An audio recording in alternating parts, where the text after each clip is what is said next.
Hey, so a lot has changed since my last video.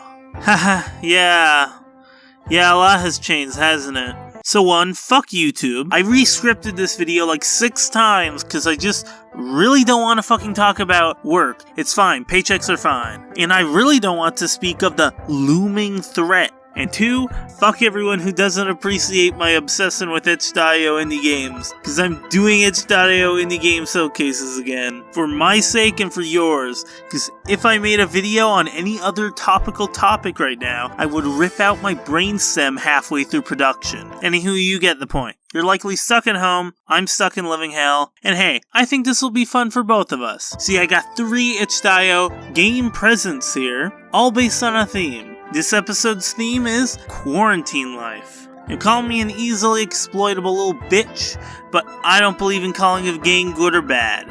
So, I'll simply be reviewing these based off of my most favorite aspects of them, my least favorite aspects of them, and which crowd of people I suggest play it. So enough chit chat, let's have some fun. This is your that you have decided to open your presents in.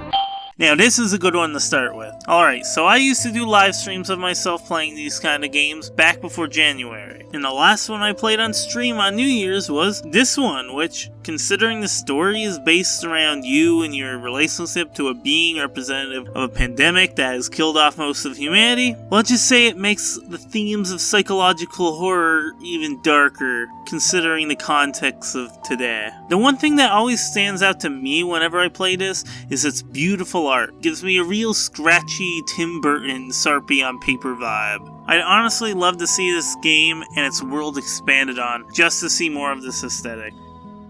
That's also one of the negatives I'd suggest is, I feel that there could have been so much more explored in this, especially digging into the psychological horror around living in a pandemic. Not that I would know anything about that. As you can probably tell, I'd suggest this game more so to those who would find more enjoyment in the darker, kind of relatable themes. Not only that, but besides the art, this game is very heavily dialogue based, so if you're looking for a slower experience such as that, I'd suggest this for you. This is one of the ones I found after deciding to make this video. I may not be able to live stream lately at this house, but damn, I just keep playing these games in private, injecting them like heroin as if I was streaming them. Anyway, living in these times where going outside might mean accidentally murdering an elderly person, a lot of us have been ordering deliveries out to our socially isolated worlds, which is the whole theme of this game. Meet Devil Express, a game based around Worf, a wolf that works for a delivery company that has sent him out to an apartment that has been hidden away from all of society. Everyone who lives there are disgruntled and separated from the world. It's your job to help bring them together through your deliveries. Alright, so at first, the pixelated aesthetic and very simple collect one item, bring it to another place gameplay had me a bit skeptical, but holy fuck, does the charm of the characters hold this game up. Every character you speak to is so distinct and it genuinely brings a smile to my face to help everyone in their own individual ways. Another thing I was skeptical of was the smartphone-like display. However, I found this really embraced the personal feeling between talking to each guest in this apartment.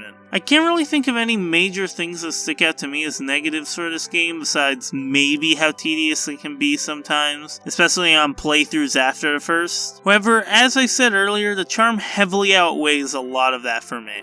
I would also recommend this one to the dialogue-heavy crowd. However, it does have a far more lighthearted tone than the last game I talked about, so if you're more in the mood for something uplifting, feel free to give this one a shot. Now this one I played forever ago.